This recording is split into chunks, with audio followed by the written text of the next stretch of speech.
உப்பு கடலோடு மேகம் உற்பத்தியானாலும் உப்பு தண்ணீரை மேகம் ஒருபோதும் சிந்தாது.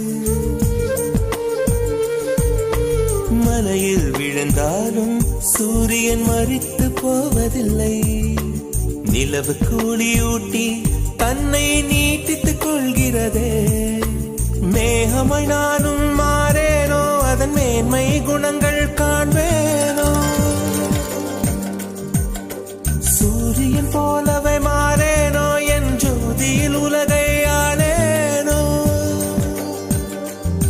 ஜனனம் மரணம் அறியா வண்ணம் நானும் மழை துளியாகேனோ.